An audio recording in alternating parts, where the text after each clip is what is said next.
सबका मांग जो है कि 97,000 भर्ती। योग्यता दिखाने का हमें मौका नहीं। हमारे गार्जियन कहाँ से पैसे जुटा। हम सरकार से तो यही अनुरोध करना चाहते हैं सरकार से कि देश में अच्छे शिक्षक, गुणवत्तापूर्ण शिक्षक न करके यूपी के, खासकर यूपी बेवकूफ है वहाँ की सरकार, और आप अपने ही बच्चों को धिक्कार कर रहे हैं। इंडिया पर लगातार हम छात्रों के उस संघर्ष को दिखा रहे हैं जिसकी शुरुआत 28 मई से हुई।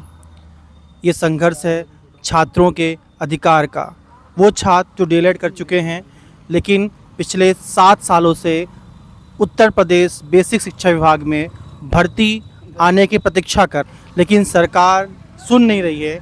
ये लगातार दिन कितने हो गए आपके? 13 के 14 दिन, 13वां दिन, ये रात 10 बज रहा है और हम आज यहाँ पर शिक्षा सेवा चयन आयोग उत्तर प्रदेश प्रयागराज में बैठे हुए हैं। करा रहे हैं इस छात्रों के संघर्ष के नायक रजत सिंह से।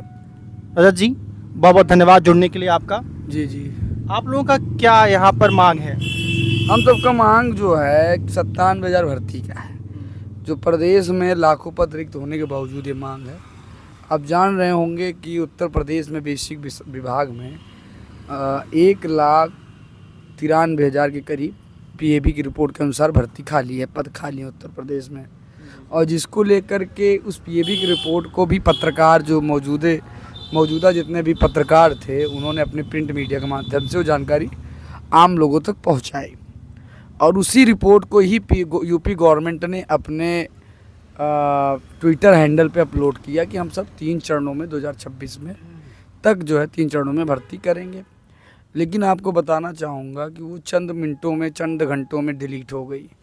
अब उसी को मांग को लेकर एक बार हम सब फिर मुखर हैं कि अगर सरकार 7 साल से केवल छलावा कर रही है तो भर्ती का विज्ञापन कब मिलेगा? वो ट्वीट किसने किया था? ट्वीट वो कि यूपी गवर्नमेंट से हुई थी और उसको रिट्वीट किए थे सुरेश खन्ना जी। यूपी गवर्नमेंट में किस विभाग ने वो ट्वीट किया था? विभाग ने नहीं किया था, यूपी गवर्नमेंट की एक ही साइड होती है। अच्छा, यूपी गवर्नमेंट की साइड है, उसी साइड यानी कि उनका एक ट्विटर हैंडल, उससे एक ट्वीट आया है ना? उसी से ट्वीट हुई थी। तो सरकार, लेकिन हमेशा जब भी सवाल इसके आए हैं, अभी प्रिया सरोज जिनकी आज कल सगाई थी, उन्होंने भी सवाल उठाया था संसद में कि उत्तर प्रदेश में शिक्षक भर्ती नहीं हो रही है। इसमें आपका विभाग भी आता है, बेसिक शिक्षा विभाग आता है।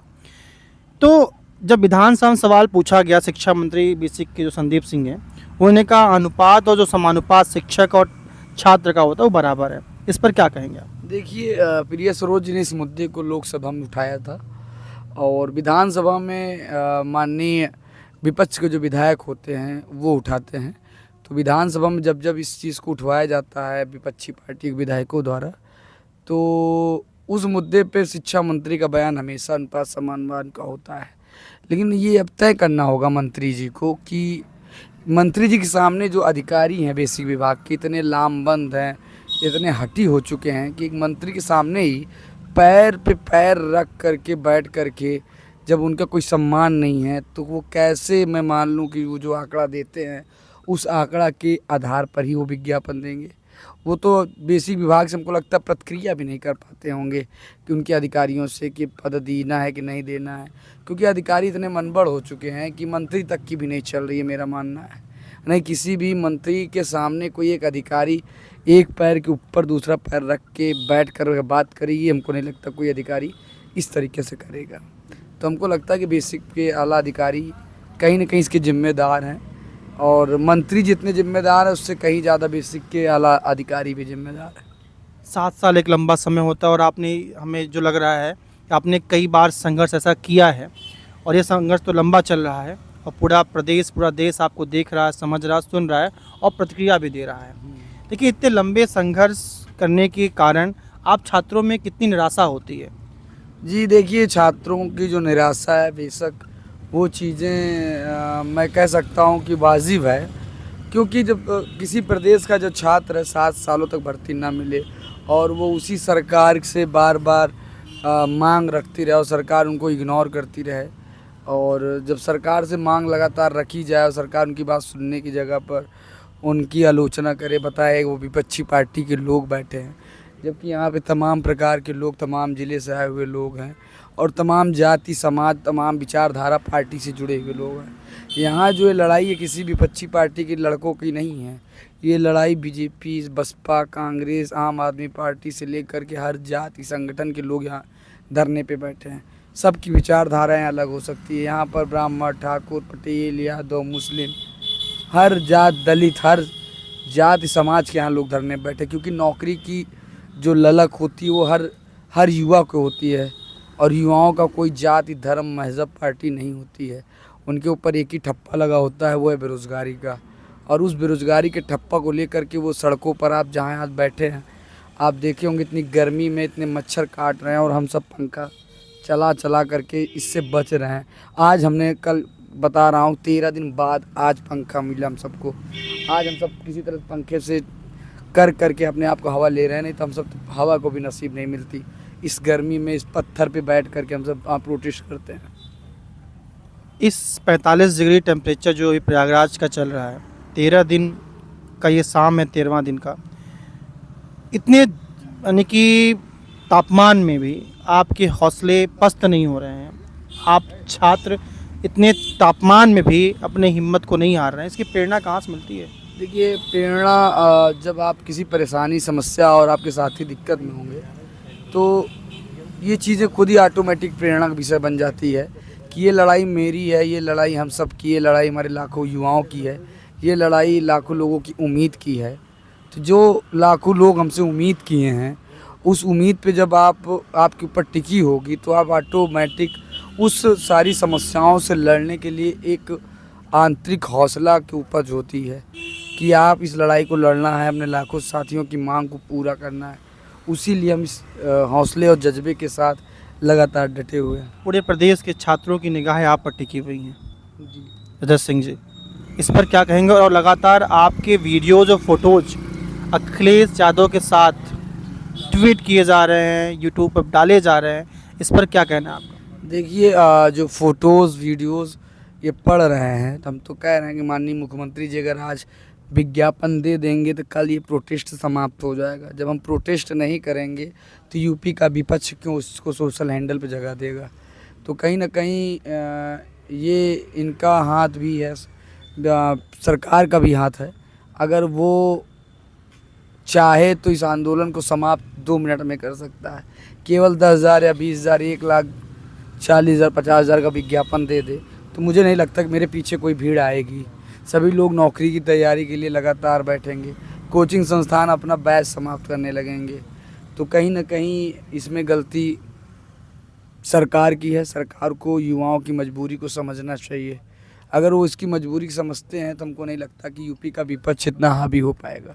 आज यूपी के विपक्ष को आपने कहने के लिए मजबूर किया है तो वो कह रहे हैं। यूपी विपक्ष का, जो यूपी का विपक्ष है, पार्टी का विपक्ष है, सत्ता पक्ष का, वो इस हक से मुद्दा उठाता है कि जो पक्ष गलत काम कर रहा है और जनता वहाँ पर उस सरकार के खिलाफ अपनी बात रख रही है, तो बेशक उसका कार्य है, उसका कर्म है, उसका धर्म है कि वो उस मुद्दे को उठाए।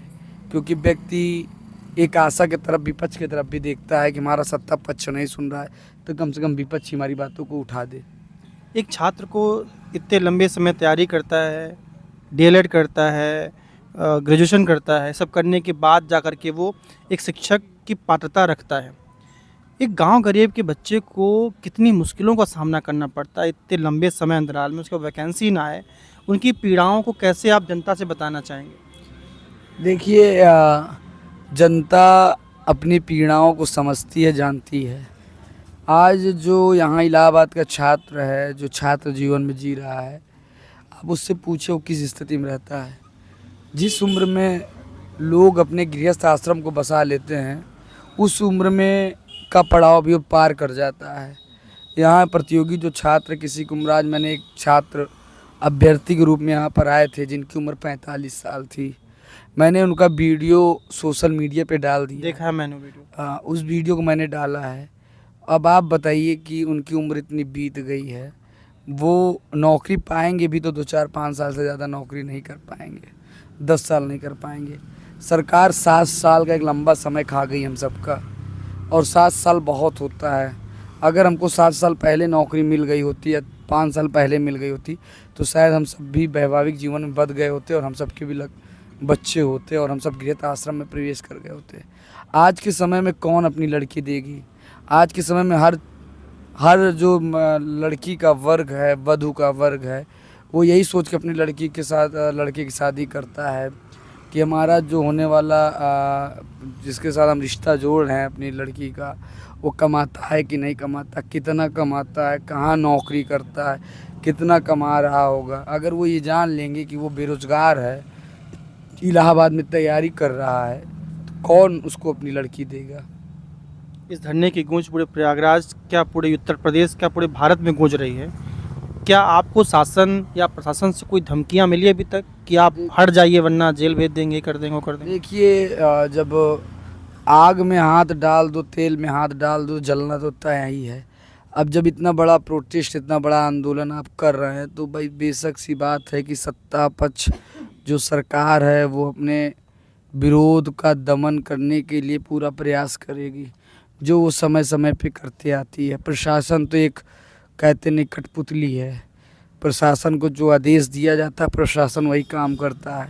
प्रशासन यहाँ पर रात में भी धमकी देता है, दबाव बनाता है। इससे पहले भी मौजूदा कुछ प्रशासन के लोगों ने धमकी दिया था कि आपके ऊपर मुकदमा कर दिया जाएगा, तुम्हारी पूरी कुंडली खोली जाएगी। एक बेरोजगार छात्र की क्या कुंडली हो सकती है? एक डीएलएड प्रेसिडेंट जो छात्रों के बीच से चुन कर आया, उसकी क्या कुंडली हो सकती है? कुंडली उसकी ये नहीं खोल पा रहे हैं जिनके ऊपर 100 मुकदमे हैं, जिनके ऊपर 50 मुकदमे हैं, जो बड़े बड़े स्कैमर हैं, जो बड़े बड़े ठग हैं, जो बड़े बड़े भू माफिया हैं, बड़े बड़े जो माफिया हैं, जो हत्यारे हैं, जो बलात्कारी हैं, उनके विधायकों की, सांसदों की कुंडली तो ये नहीं खोल पा रहे हैं। लेकिन एक बेरोजगार छात्र नेता, जो छात्रों की आवाज़ उठाने वाला नेता, उसकी ये कुंडली खोल करके ये जाहिर करना चाहते हैं कि कोई नया नेता पैदा प्रदेश में ना हो, ताकि आगे चलकर दिक्कत हो। आप छात्रों से आपकी अगली प्लानिंग क्या है, क्या कहना चाहेंगे? देखिए, अगली हमारी प्लानिंग यही है कि हमने तय करके रखा है कि 13 जून का जो धरना होगा वो इतना व्यापक, इतनी बड़ी भीड़ आ रही है प्रदेश की, क्योंकि मैं भ्रमण करने निकल रहा हूँ। कल मैं सुबह से मेरा दौरा है हर ज़िले का, और जिसमें से हमने जूम मीटिंग किया है, अपनी पूरी कार्यकारिणी सक्रिय कर दिया है, और जिसमें से 18 मंडल में हमने लगातार 18 मंडल अध्यक्षों से जूम में मीटिंग आज सुबह की है। सभी लोग अपने अपने ज़िले का भ्रमण करेंगे, वो अपने ज़िला अध्यक्षों को जूम से बात करेंगे और वो अपने पूरे ज़िले में भ्रमण करेंगे। उसी आधार पे मैं इलाहाबाद मंडल से हूँ, प्रयागराज मंडल से हूँ, तो मेरा कल यहाँ के जो बड़े क्षेत्र हैं वहाँ की कोचिंग संस्थानों ने और वहाँ के बच्चों ने बहुत बार कॉल कर दिया है कि आना है, जिससे बच्चे मोटिवेट होकर धरने में आए। तो इसलिए कल हम सब सुबह 5 बजे प्रस्थान करेंगे, प्रतापगढ़, रायबरेली, लखनऊ से अयोध्या, सुल्तानपुर, इलाहाबाद, ऐसे ही हमारा सर्कल है। ये 6 ज़िले का मेरा भ्रमण है।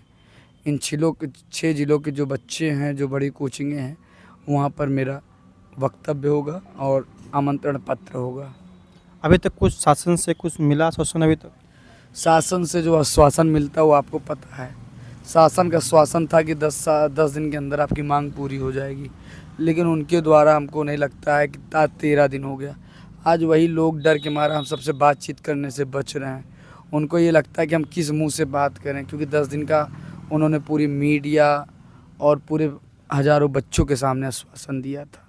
कहीं ना कहीं वो अपने जाल में फंस चुके हैं और इस जाल से बचने के लिए वो आमने सामने बात करने को तैयार नहीं है। एक अंतिम सवाल, इतना संघर्ष करने के बावजूद, इतना थू होने के बावजूद सरकार वैकेंसी क्यों नहीं देना चाह रही? इसके पीछे राज क्या है? देखिए, सरकार की थू से सरकार का प्रभाव पड़ता है, लेकिन जब सरकार तानाशाह हो जाए तो उसको हर चीज़ें प्रभावित नहीं कर पाती। सरकार का यही घमंड एक दिन हर बड़े बड़े सत्ता को उखाड़ फेंकता है।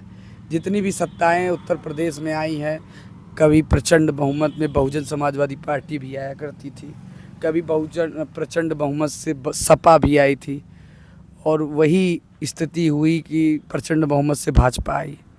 लेकिन जब जनता की समस्याओं का निवारण कोई सत्ता नहीं करती है तो धीरे धीरे वोट बैंक खिसकता है और उसका प्रभाव विपक्ष में जाकर मिलता है। और धन्यवाद जुड़ने के लिए। ये रजत सिंह जी हैं और इनका संघर्ष 13 दिन से चल रहा है। रियली मैं बता दूं, मैं भी लगातार वनडे से कवर कर रहा हूं इनके संघर्ष को। उस तापमान में एक आम इंसान अपने घर से बाहर निकलने के बारे में सोचता भी नहीं है। उस तापमान में लगातार दिन रात, यहाँ देखिए पूरा खुला हुआ है, यहाँ पर कोई पंखा नहीं, कोई ढंग से खाना नहीं, पानी नहीं। इस इतने बड़े संघर्ष को हम सलाम करते हैं और जनहित छात्रहित। जय हिंद, जय भारत।